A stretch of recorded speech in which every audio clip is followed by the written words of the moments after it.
Buenos días. Vamos a iniciar un nuevo trabajo práctico. Por favor, coméntanos qué nos tienes preparado para el día de hoy. Bueno, el día de hoy vamos a determinar la resistencia interna de esta pila. Para ello vamos a construir un circuito simple. Los componentes de este circuito simple son este alambre de nicrón, que es un conductor de níquel cromo de 80-20%. Esto va a funcionar como un reóstato. A medida que vamos ampliando la longitud, entonces vamos a aumentar la resistencia. Por lo tanto, la corriente que va a circular en el circuito va a ser cada vez menor. Entonces vamos a tener esta intensidad de corriente como una variable independiente, que vamos a medirlo con este sensor, ¿no?, mediante esta computadora. Y como variable dependiente vamos a medir el voltaje en esta computadora. Y el voltaje tiene que ser medido en paralelo, en estos polos. Y la corriente pues es mide en serie.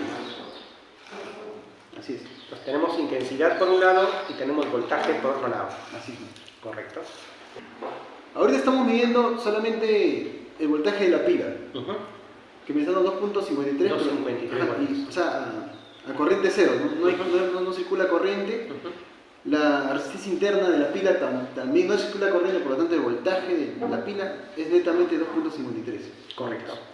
Ya. Ahora vamos a usar el reóstato a 20 centímetros. Vamos a generar una corriente de 1.48 amperios y vamos a registrar el voltaje.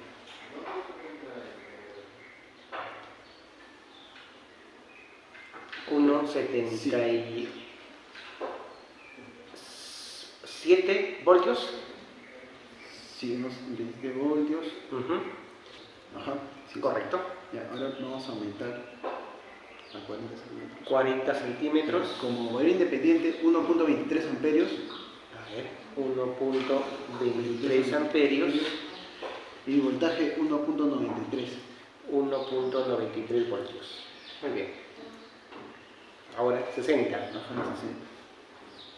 Para 60 centímetros, amperios 0.96. Voltaje 2.05. Muy bien. Para 80. 80 centímetros. Amperios 0.78. Y voltaje 2.14. Para 100 centímetros. Amperios 0.62. Voltaje 2.22. Muy bien. Así es. Entonces esto vamos a repetir 5 veces. Nuestra variable independiente es corriente y la dependiente es voltaje. Entonces graficamos los datos de voltaje versus corriente y debemos obtener una pendiente negativa. Muy bien. Así es. La pendiente negativa debe darnos la resistencia interna de la pila. Muy bien, entonces vamos a los cálculos. Buen día. El tema es resistencia interna. ¿Cómo podemos determinar la resistencia interna de una pila o cualquier fuente de alimentación? Bueno, en este esquema se puede apreciar, por ejemplo, una pila, una fuente de alimentación cualquiera. Internamente, pues esto es algo intrínseco ya de la fuente, ¿no? Puede haber circuitos, reacciones químicas, etcétera. Todo ello genera una resistencia interna siempre. Entonces, ¿cómo podemos calcular esa resistencia interna? Bueno, ahora lo vamos a explicar. Esta pila pues tiene en sí ya un potencial, un voltaje ya determinado, ¿no? Entonces, nosotros podemos medir con un voltímetro ese potencial inicial, ¿no? En un inicio, pues, la resistencia interna va a ser cero, no pasa ninguna corriente, entonces ese voltaje va a ser el voltaje total. Pero cuando nosotros conectamos a una resistencia externa, que puede ser un foco, en este caso nosotros hemos utilizado un reóstato, es decir, un alambre de nicrón. Cuando ya el circuito tiene una resistencia externa, entonces ya hay flujo de corriente, ¿no? Y como hay flujo de corriente, pues esta resistencia ya, a través de esta resistencia va a pasar ese mismo flujo de corriente.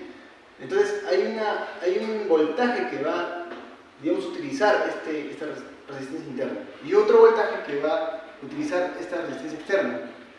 Es decir, este voltaje de la pila se va a repartir entre este voltaje de la resistencia interna y también la resistencia externa.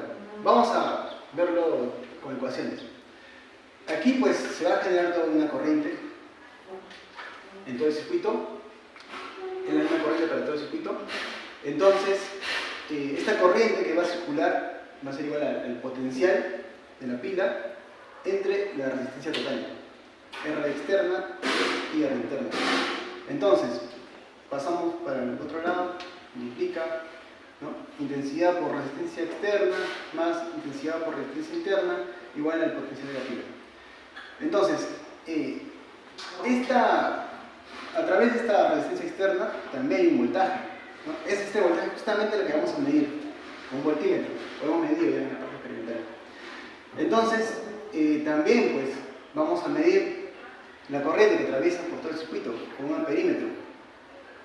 Entonces, de esta forma tenemos que IR es igual al voltaje, lo vamos a medir, más intensidad de corriente que se mide con un amperímetro por la resistencia interna, igual al potencial de la pila. Vamos a diseñar nuestro modelo matemático, le damos forma de tal manera que el voltaje va a ser la variable dependiente igual a menos resistencia interna por la corriente. La corriente va a ser la variable independiente, más el potencial de la pila. Vamos a poner una recta con pendiente negativa, donde la pendiente va a ser igual a la resistencia interna de la pila.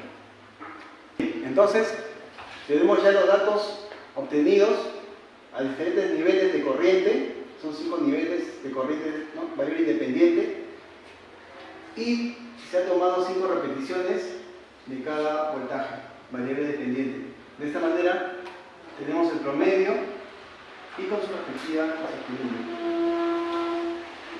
Graficamos corriente y voltaje y de esta manera obtenemos la ecuación de la recta con pendiente negativa, ¿no? 0.6438x más 2.507.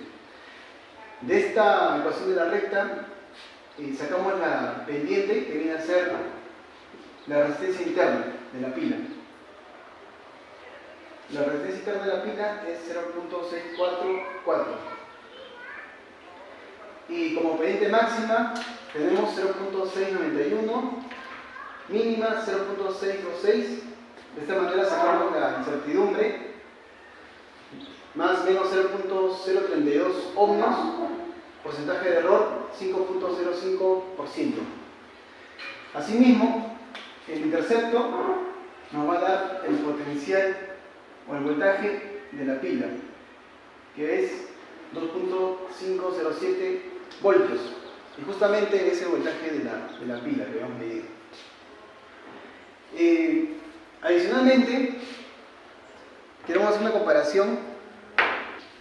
Por ejemplo, esta es una marca un poco más costosa, un poco de mayor calidad frente a otra marca de menor calidad. La pila de mayor calidad pues presenta una resistencia interna muy baja, 0.6438, mientras que la pila de menor calidad presenta una resistencia interna de 2.3554. O sea, tiene mayor valor de resistencia interna. ¿Esto qué significa? Significa que esta pila de menor calidad no va a entregar todo su voltaje, es decir, se va a desperdiciar esa energía en forma de calor, lo que la pila de alta calidad pues no sucede. Esta sí entrega la mayor parte de su voltaje sin desperdiciar energía. Así. Muy bien, José Antonio. Quisiera que nos comentes ahora en relación a este 5% de error porcentual en relación a los cálculos que se ha obtenido. ¿A qué se podría deber? Sabemos que el porcentaje de error está en función de los errores aleatorios, pero también errores sistemáticos. ¿Cuál de ellos consideras que podría ser los errores que se ha cometido en esta práctica? Así, maestro.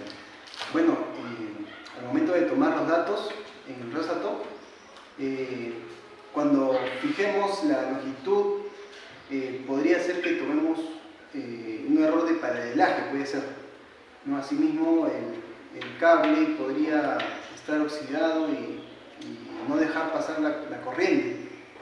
Asimismo, el amperímetro es muy oscilante, ¿no? Es muy, digamos, muy sensible a la corriente. Te refieres al sensor. Al sensor. No. Así es. Y también podría ser la pila, incluso los cables que utilizamos para el circuito, ¿no? El utilizar diferentes calibres, algunos más gruesos, otros más delgados, también podría provocar errores de tipo sistemático.